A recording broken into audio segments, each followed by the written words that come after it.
This week's coffee is going to be El Salvador Finca Alaska.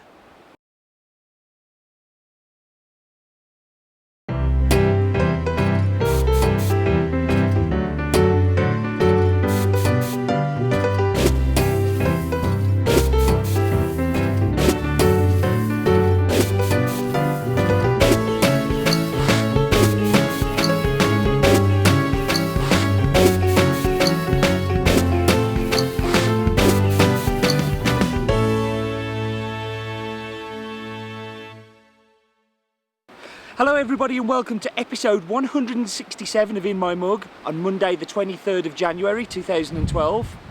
My name is Steve Layton and I'm not in my roastery. That's a bit obvious, isn't it? If you just look, if I'm going to get out the shot a second, if you look up there, that's the Santa Ana volcano, which is in El Salvador, just outside Santa Ana city.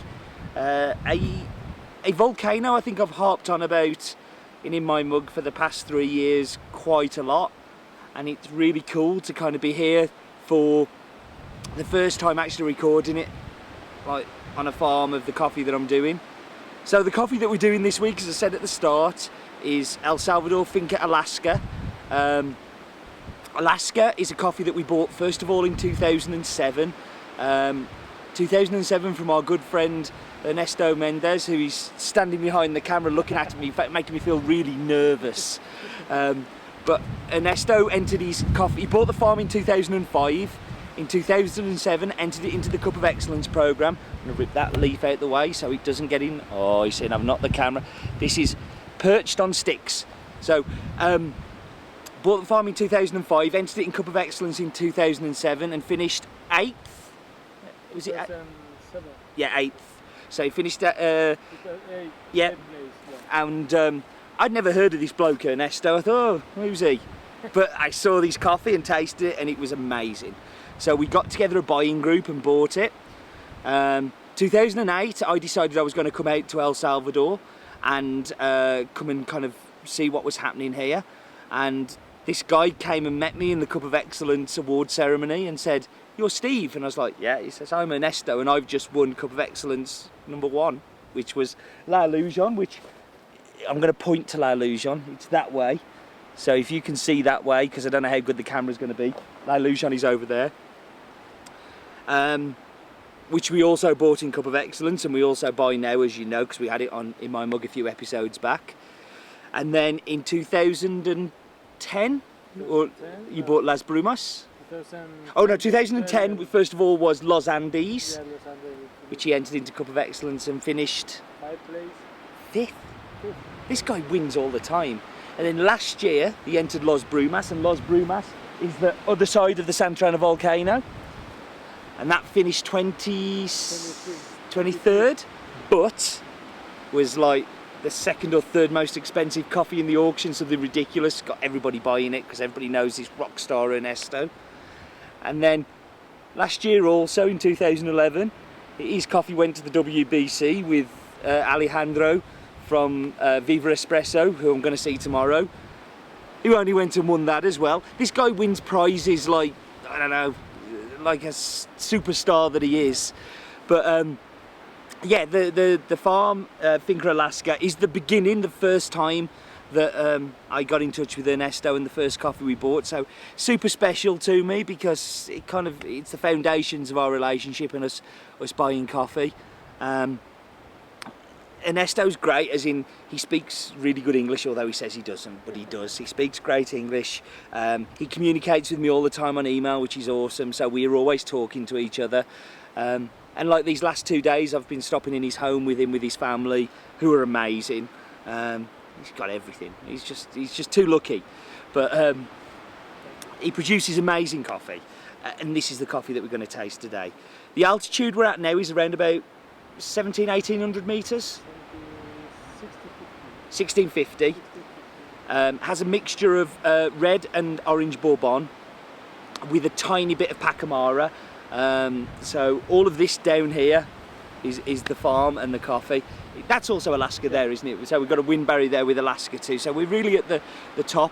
I'm going to show you a picture now on the screen, and this is a whole view of what I'm looking at here. It really is just a stunning, amazing looking place. So what else do I need to let you know on the Santana volcano? I've told you everything. So what I'm going to do is I'm going to whap you on pause. I'm going to transport myself probably to my hotel, where I'll actually have a kettle and some way of tasting it. And yeah, I won't be in this gorgeous place, but I thought while I was here it might be a nice opportunity just to show you the farm and for you to get a feel for what it is. So I'll see you in just a second. Right, so I'm back in the hotel, kind of a couple of days later. Seems like an age ago that I was up there on the farm. Yeah, it was an amazing time. I really wanted Ernesto to come on, but he's a bit camera shy, and he didn't really. I asked him, and he didn't really feel up for it. So anyway, got to completely respect that. He may be camera shy, but he's an absolutely fantastic producer of coffee and a fantastic man and a really good friend. And I enjoyed the 2 days with him immensely. We sat up there and we ate sandwiches and we drank pop and just kind of sat there and had a really nice time. It was cool. It was a shame we couldn't take coffee up there, but I've got a plan for that for next year. So anyway, let's dive into the cup. No Wheel of Death this week, for obvious reasons.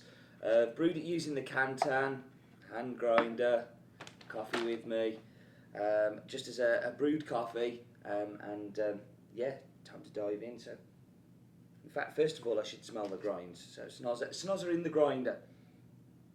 Okay, so on this aromas, it smells super acidic. Now I know in the cup it isn't, but certainly on the aromas, there's a real bright acidity to it. And sure, it has acidity in the cup, but the aroma, it seems a lot more than what I'm expecting in here. Maybe it's changed. Maybe sticking it in an aeroplane and bringing it across the world roasted will have changed it. But let's dive in.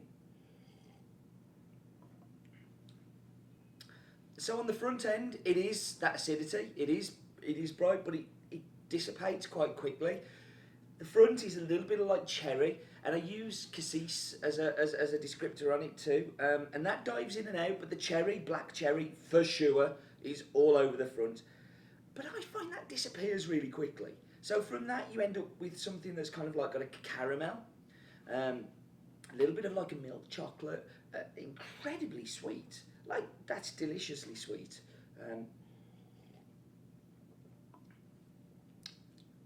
Super complex because of that initial acidity. Yeah, it's a great coffee.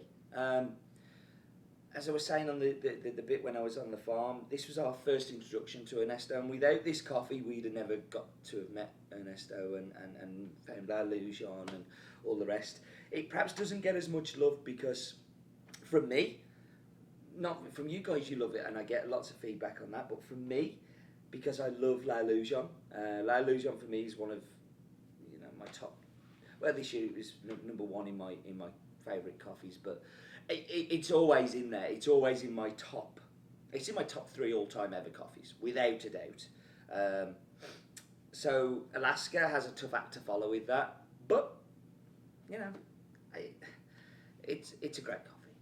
So anyway, I'm going to stop rambling because I'm going to San Jose today, and I'm going to go and meet Luis, who is Gloria's son-in-law, and we're going to go to the farm and hopefully spend some time doing that today, and going to meet his family and spend time with Gloria too. So it's going to be a great day. I'm very excited. I've enjoyed El Salvador very much. Today is my last full day here, so I'm recording this way in advance, by the way. By the time this is up, I'll probably be back in the UK. But yeah, it's been a fun trip. So anyway, I'm going to wrap up. I'm going to finish and sit here and look out the window at my beautiful view. Sorry if it's a bit bright and it's a bit glary. I don't know where else I could do it. But yeah. Anyway, life is too short for bad coffee.